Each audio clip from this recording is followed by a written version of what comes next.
माढा लोकसभा मतदारसंघ अंतर्गत सांगोला मतदान केंद्र क्रमांक 86 बागलवाडी येथे एका मतदाराने मतदान करत असताना ईव्हीएम मशीन जाळण्याचा प्रयत्न केला। त्या पार्श्वभूमीवर त्या मतदान केंद्रावरील मशीन बदलून नवीन मशीनवर मतदान प्रक्रिया सुरळीत केली असल्याबद्दल जिल्हा निवडणूक अधिकारी कुमार आशीर्वाद यांनी दिलेली बाईट।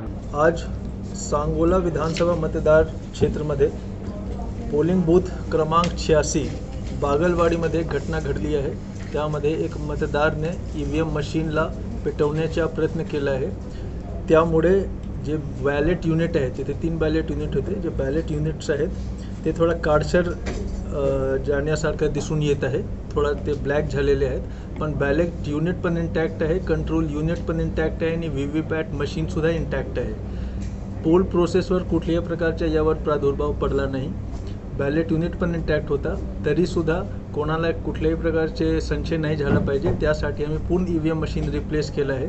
नवीन ईव्हीएम मशीनवर आम्ही मॉक पोल केला आणि त्यानंतर तिथे ते नवीन ईव्हीएम मशीनवर प्रोसेस पण जे वोटिंग प्रोसेस आहे तो पण पुन्हा सुरू झाला। आता तिथे शांताने पोलिंग प्रोसेस सुरू आहे। जे ओरिजिनल ईव्हीएम मशीन होता त्याचे कंट्रोल युनिट इंटॅक्ट असल्यामुळे, त्याचे व्हीव्हीपॅट मशीन इंटॅक्ट असल्यामुळे जे वोट्स ऑलरेडी त्यामध्ये रेकॉर्डेड होते त्याला मी काउंटिंगच्या वेळी मोजणी पण करू शकतो।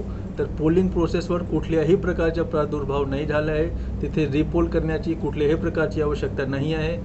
जे मतदारांनी ओरिजिनल ईव्हीएम मशीनवर त्यांचे मत दिला होता ते सर्व वोट्सचा रेकॉर्ड तो ईव्हीएम मशीनमध्ये आहे। कुठल्याही प्रकारचा प्रॉब्लेम नाही झाला आहे। करण्याचा प्रयत्न केला होता, त्याला पोलिसने ताब्यात घेतलं आहे आणि त्याच्यावर कायदेशीर कारवाई पण होईल। बस, म्हणून कोणीही कुठल्याही प्रकारच्या अफवावर विश्वास करू नका।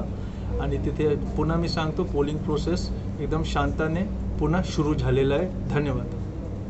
नवनवीन बातम्या पाहण्यासाठी SB न्यूज चॅनलला लाईक करा, शेअर करा, सबस्क्राईब करा।